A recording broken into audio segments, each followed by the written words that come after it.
Hello, welcome to the Edutech class.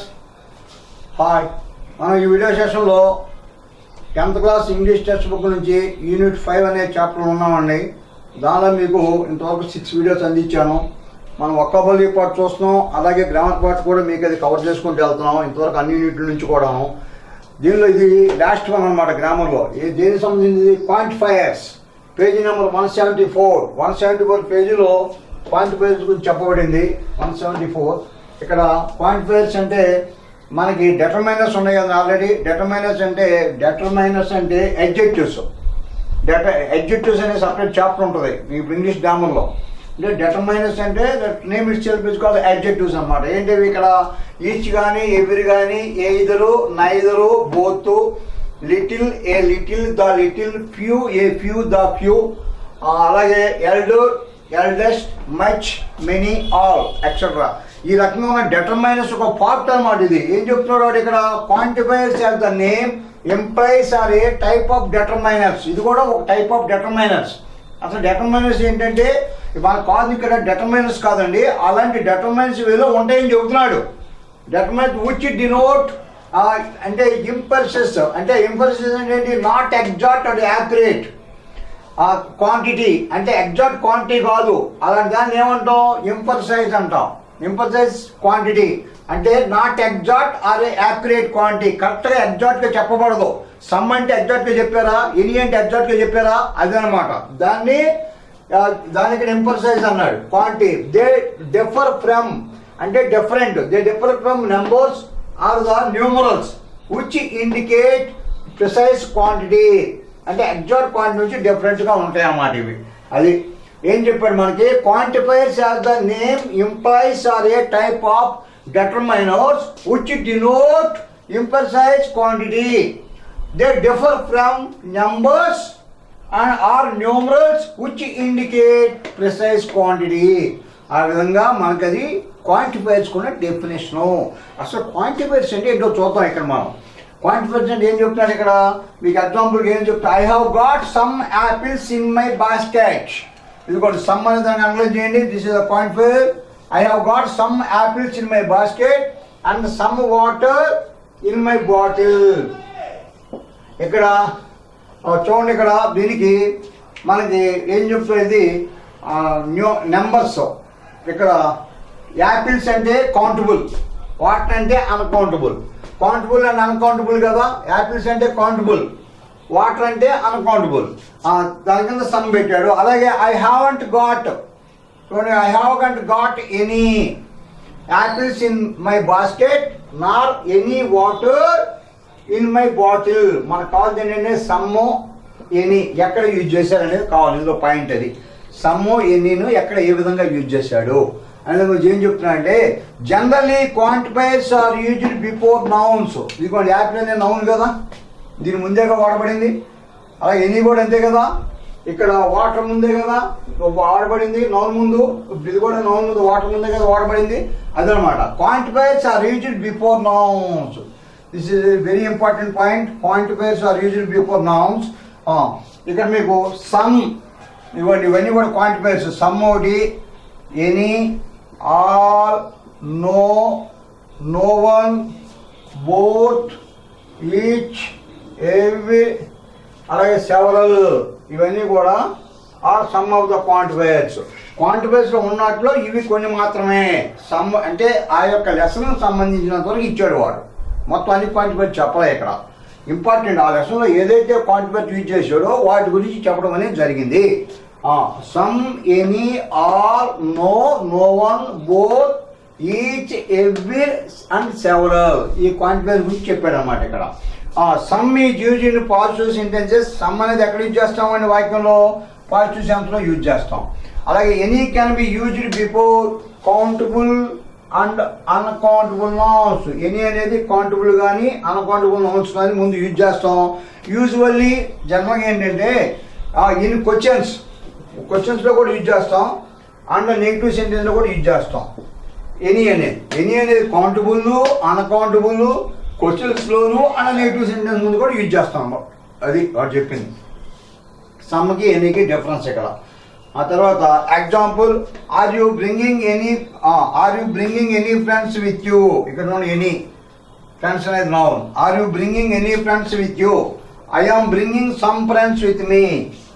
నాతో కొంతమంది వస్తారని చెప్పాడు. Any some. Are you bringing, ఇదేంటి ఇక్కడ ద క్వశ్చన్ మార్క్ కదా ఇది. ఇక్కడ మనకి ద క్వశ్చన్ సెంటెన్స్ ఇది. That's call the interactive sentence. Are you bringing any friends with you. అదే విధంగా fill in the blanks with the following quantifiers. ఈ యొక్క కింద ఒక బ్లాంక్స్ ఇచ్చాడండి, ఒక ప్యాసేజ్ లాగా. వాటిని ఈ క్వాంటిఫైయర్స్లో మిమ్మల్ని ఆ డాష్ను పూర్తి చేయమన్నాడు. నో కానీ, ఎనీ కానీ, ఆల్ కానీ, సమ్ము, తర్వాత ఈచ్, సెవరల్ అండ్ ఎవ్రీ. ఇందాక పైన చెప్పాం కదా, క్వాంటిఫైర్ రౌండప్ చేసాం కదా, వాటితోనే డాష్ను ఫిలప్ చేయమని చెప్పాడు అన్నమాట. ఇక్కడ ఈ యొక్క పారాగ్రాఫ్ లాగా ఇచ్చాడు, ఒక ప్యాసేజ్ లాగా ఇచ్చాడు. Dash ordinary person is bothered about climatic changes. ఇక్కడ రెండు సెంటెన్సులు చదివితే మీకు అర్థమవుతాం అన్నమాట డాష్లో ఏం రావాలనేది. Dash ordinary person is bothered about climatic changes. If we talk of dash changes, people look at us as if we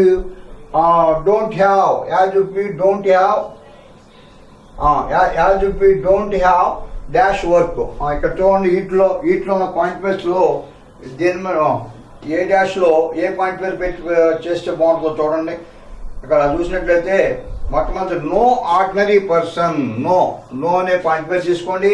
no ordinary person is bothered about climatic changes. If we talk of some changes, some అనేది తీసుకున్నాం. People look at us as if we don't have dash work. Don't have A work, any work. Any అనే point పై తీసుకున్నాం. ఇక్కడ third one, in fact it is such a grave అంటే serious problem. Grave problem అంటే serious situation అన్నమాట. such a grave problem that dash person has to think about. That every person has to think about. అక్కడ మీకు full stop ఉంది. ఆ తర్వాత dash scientist అంటే several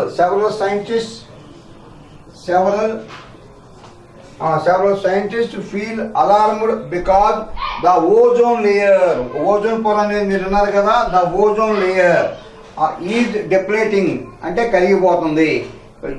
తర్వాత ఏం చేయడు, in addition dash people believe. అక్కడ ఇస్తాను మీకు బోర్డు మీద పెడతాను. In addition dash people, some people ఇంతవరకు చూడండి మళ్ళీ ఒకసారి. నో ఆర్డినరీ పర్సన్, ఇక్కడ నో అనే క్వాంటిఫైర్ అండి. No ordinary person is bothered about climatic changes. If you talk of some changes, ఇక్కడ సమ్ అని పెట్టాం. People look at us as if we don't have any work. In fact, it is such a grave problem that every person has to think about. Several scientists, ఇక్కడ full stop అండి. ఇక్కడ మీరు several scientists feel alarmed because the ozone layer is depleting. ఇక్కడ full stop. In addition, some people, quantifier some తీసుకున్నాం. అన్నీ కూడా అది ఇచ్చినాయండి వీటిలోనే. ఇక్కడ మనకి ఇచ్చాడు కదా, దీనిలో తీసుకోమన్నాడు కదా, ఆ పాయింట్ బట్టి తీసుకోవాలన్నమాట. సమ్ పీపుల్, దానికి కంటిన్యూషన్ అండి. ఈ యొక్క స్మాల్ బోర్డ్ మీద రాసాం చూడండి. Some people believe that the global warming is creating climatic problems. But ఇక్కడ ఏంటి, but no single individual shows any concern for it. ఇది మీరు ఏంటంటే ఒక డాష్ ఉన్న పారాగ్రాఫ్ నిదానంగా ఒక 2 times or 3 times చదివినట్లయితే ఆ తర్వాత క్వాంటిఫైర్స్ అని చూడండి. అక్కడ అప్రోప్రియేట్గా మీకు ఏది యూజ్ చేయాలనేది మీకు తెలుస్తుంది. ఆ క్వాంటిఫైర్ డాష్లో ఫిల్అప్ చేయండి. ఆ తర్వాత second paragraph, dash meteorologist predict that the world will get warm between 2 to 4 degrees Celsius by the year 2030. The scientists believe that dash polar ice will melt and cause rainfall. Increase in the sea level and also temperature will be affected. ఇక్కడ మనం చూసినట్లయితే some meteorologists, some in a quantifier, some meteorologists predict that the world will get warm between 2 to 4 degrees Celsius by the year 2030. The scientists believe that dash into every year believe that అంటే every year the scientists believe that every year ఆ తర్వాత every some polar ice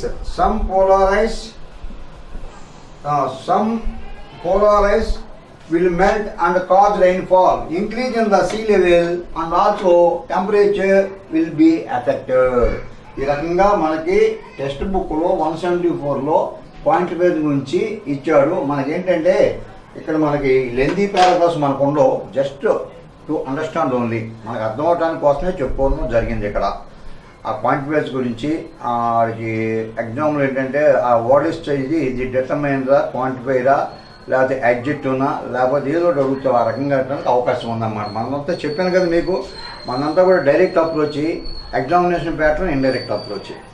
అది చెప్తాను ఇది అవ్వగానే. ఈ మనకి ఇంకా 6th యూనిట్ అవ్వగానే టెట్కి డిఎస్కి సంబంధించినటువంటి గ్రామర్ పార్ట్లో క్వశ్చన్స్ ఏ రకంగా ఉంటాయి అనేది వాటికి మనకు ప్రాక్టీస్ చేస్తాం అన్నమాట. ఇండైరెక్ట్ వేలో ఇన్ని రకాలుగా అడుగుతాడు. అలాగే ప్రీవియస్ ఇయర్ ఇచ్చిన ఎగ్జామినేషన్ పేపర్లు తీసుకుని అవి కూడా చెప్పుకుంటూ తర్వాత మనం చెప్పిన టాపిక్స్ మీద ఎలా ఉంటాయి అనేది కూడా మీకు అది అంటే స్టెప్ బై స్టెప్ ఇవ్వడమే జరుగుతుంది. మనకి ఇంకొక 6 or 7 డేస్లో 6th యూనిట్ కూడా కంప్లీట్ అయిపోతుంది. ఆ 6th యూనిట్ కూడా కంప్లీట్ అయిన తర్వాత మనకు కావాల్సిన ఎగ్జామినేషన్ మోడల్లో చూద్దాం. వాళ్ళ పేపర్లో ఇండైరెక్ట్ అప్రోచ్ ఏ విధంగా ఉంటుంది అది కొంచెం క్రిటికల్ అన్నమాట. క్రిటికల్ అంటే ఏమి లేదు, ఇదేం డైరెక్ట్గా చదువుతారు మీరు, అది డైరెక్ట్గా చేయడానికి ఇల్లు లేదు, కొంచెం ఆలోచించే కానీ రావాలన్నమాట. అది చాలా ఓకే. ఇక్కడ మనకు వచ్చేప్పటికి ఇందులో by this one I complete that one. ఇక్కడ యూనిట్ 5 ఒకసారి మీరు కూడా టెక్స్ట్ బుక్ రెఫర్ చేయండి ఉన్నాడు. యూనిట్ 5 సంబంధించిన అన్నీ కూడా మీకు అందించడం జరిగింది. వొకాబులరీ కానీ వొకాబులరీ కానీ గ్రామర్ కానీ అన్నీ కూడా మీకు అందించాం అన్నమాట. After that I go for 6th unit. తర్వాత 6th యూనిట్ చూద్దామండి. Okay, thank you to all for watching my videos on YouTube. If you are interested in my videos no, please do my favour, like, share and subscribe. Okay, bye. I meet you in the next video. Okay, once again, thank you.